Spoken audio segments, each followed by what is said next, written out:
Alright, now here is a basic picture of a aerofoil with the flow shown as it travels above it. If you imagine that that flow which is close to the wing follows with a curve very close to the curvature of the wing, but that at greater distances from it the curvature is less, then you see that there is a net expansion between that curves further from the wing and the curves closer to the wing. This, of course, which is diffusion in the streamlines, or diffusion of the flow, results in a raising pressure as it moves that way, of course, x1 or to the right in this picture. That means that the pressure should be raising from about this point on, getting more and more and more. But remembering that, as in the case of a diffuser, the pressure, and let's turn this into a diffuser real quick. Alright, there we go. Now let's imagine that this is just one half of a diffuser. The other half would be over there expanding. So here we're just considering one half of the diffuser, which should have the same flows on the other side. Alright. As we see, this side is the outlet of the diffuser, this side is the inlet. By expanding the flow here, the kinetic energy is dispersed against those particles acting inward upon the flow from the atmospheric pressure. Now the atmospheric pressure over here helps and provides the acceleration around the front. Over here it provides the acceleration around the back. Both of them cause an inward acceleration towards a point about here where the pressure is lowest. And the pressure here is relieved or reduced by the fact that the flow here and here are both being accelerated by that atmospheric pressure around it, preventing the atmospheric pressure from acting as powerfully upon this point, because it is doing work upon those molecules traveling this way being decelerated and those traveling this way being accelerated. The inertia of the particles here and here both provide, as you can say, a shield to the flow here from the pressure around it. It still has pressure here being acted upon it from the pressure around it, but it is reduced because the pressure around it must first accelerate the molecules. And in the process of accelerating the molecules, the potential energy of the flow, the atmospheric pressure being acted upon the flow, is reduced. And because the potential energy is directly relative to the static pressure, there is a reduced static pressure in this region where there is less potential energy acted upon it. And that, as I said, the atmosphere cannot act upon this area with as much potential energy because it consumes some of its energy in the process of accelerating the flow on both sides. This flow gaining speed, this flow losing speed. But this flow losing speed also causes an acceleration here, just like the flow here gaining speed. Both the pressure gradients increase the speed here, and as I would say, they both increase the speed here equally, and the kinetic energy here equally. That in fact, the pressure here can never become low without the assistance of expanding flow downstream of it. That it can only become as low as the static pressure of the atmosphere whenever it is only provided with the pressure on one side, giving it acceleration. Alright. Remembering again that with a diffuser and with any tube, the outlet, which, imagining again this is a diffuser, the outlet has not a greater pressure than the flow around it, the atmospheric pressure on the outside of it. It has the same pressure. So the fact that the static pressure is raising as it travels this way does not mean that it is becoming greater than the atmospheric pressure. It is only becoming as great as atmospheric pressure because it cannot become greater than the pressure acted upon it, and it is only acted upon by the atmospheric pressure around it. So the pressure here never becomes greater than the atmospheric pressure due purely to diffusion. There are other ways that it could occur, but the diffusion here does not cause the pressure to raise beyond atmospheric. At the point that it has returned to the atmospheric pressure, it is now moving the same speed as the free stream. Remembering that we're neglecting for all friction of a viscous nature. So, there is not anywhere above this part of the wing that should ever have a high pressure due to the diffusion. It will have a raising pressure as it travels this way, to the right, but it will not ever raise as high as the atmospheric pressure until it is far downstream. Actually, there's going to be some low pressure there along the whole way until it is neglectable. Alright, here I have drawn the basic differences in the idea of lift above a wing that seem to be held by those typically in support of the independent Coanda effect and those in support of the Bernoulli principle. Okay, and the Bernoulli principle surely, as well as the Coanda effect, but especially the Bernoulli principle, have a very diverse and variant theories. But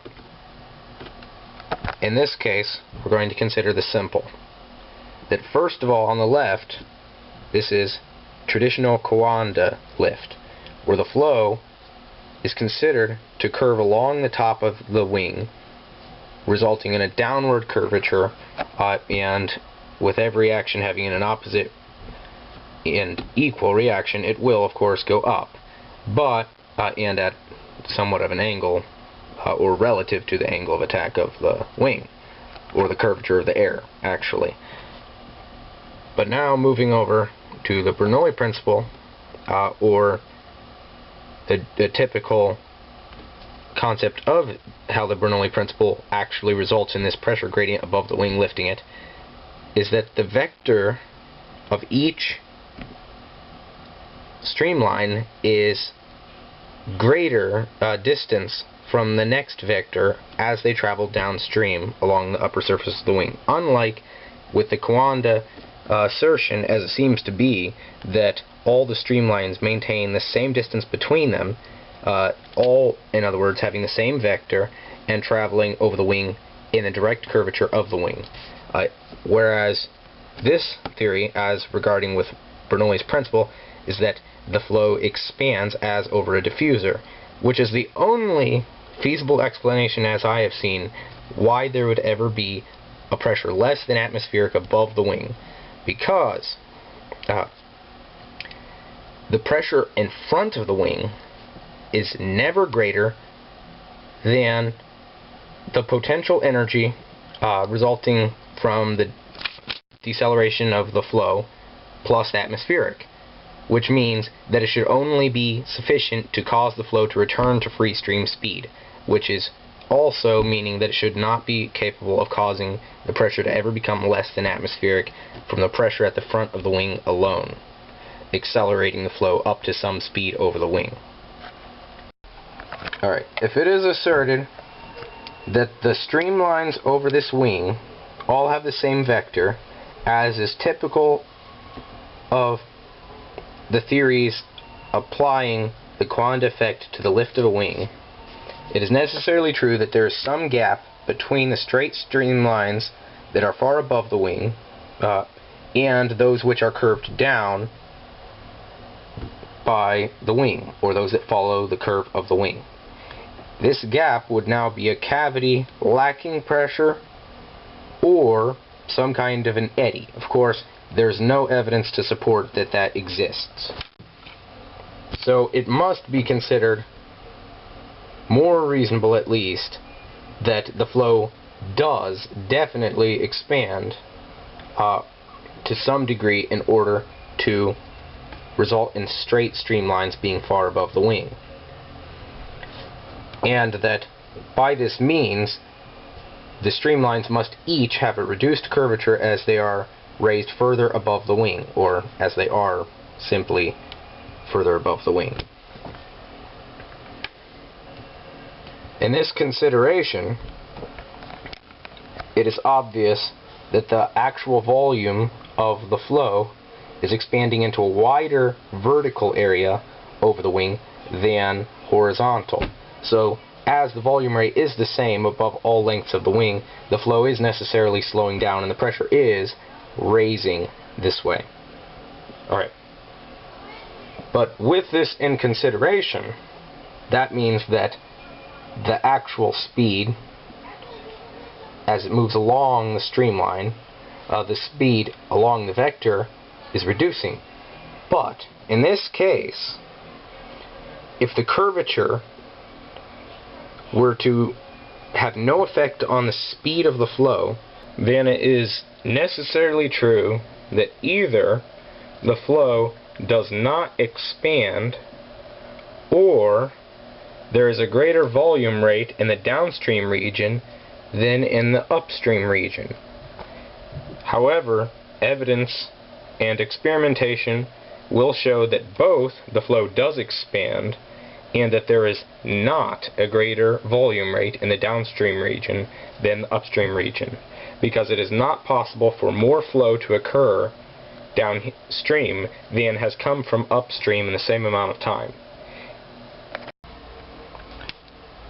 In addition, if this expansion in the distance between the streamlines was not to reduce the speed of the flow as it expanded, then it would be necessarily true that there would be a greater volume rate here of flow past any certain point in this region than there would be upstream. Therefore, the flow that would be traveling here would be coming from somewhere besides upstream of the wing, because it would be impossible for that much flow to travel per unit time past this area if the speed in this area was not necessarily less per volume rate. For those who do not think that positively accelerating flow causes it to have a lower pressure, you can try designing and performing this experiment, taking one wide cylinder and piercing it and placing two small cylinders, one on each side, and then taking two discs. These straight lines here that are horizontal are discs viewed from the side, placing one of them on the ground or floor or surface or whatever, and the other one being attached with this wide tube pierced through it at the center and no leaks for air. Then attach some form like this to the bottom of the tube, preventing air from blowing out the bottom, so it can only blow out to the left or right, and making it so that the downward curvature of the wind is completely consumed by force on the top apparatus, which is now this, and that, and all of that, except for this one disc on the bottom. Now, if it is necessary for the wind to curve downward in order to create an upward lift, then blowing down through this tube should not pull up this bottom disc, because all of the downward curvature is done by the top object and not done by the bottom object. And if your design does not succeed in assuring that all of the downward curvature is provided by the top object, you can extend this blocking surface out as wide as you want to make sure that it curves the flow all the way down, requiring the bottom surface to cause no downward acceleration to the flow. And with this experimentation, you should see that the bottom disc will be pulled upward by the fast and accelerating flow that comes out of these tubes, despite the fact that it is not having to create a downward curvature or downward acceleration upon them.